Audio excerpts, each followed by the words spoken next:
Ngihlola yami. Hello?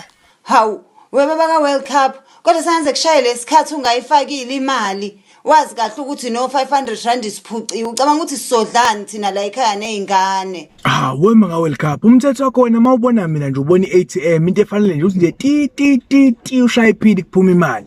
Hayibo, ngathi ngikucela imali encane kangaka wena ngikucela ukuthi ungifayele 1000 ngenyanga. Hayi ukuthi ngifuna i1000 insuku zonke. Awumzwanga utira ukuthi uthe utira wonke umuntu kufanele anike umuntu wakhe wesifazane u1000 rand njalo ekseni. Utira wani wema ka-World Cup. Umthetho wakho wena unakho lokhu. Unakho lokhu kuyasebenza lokhu. Uqonda ukuthini kinakho? Akusebenze lokhu.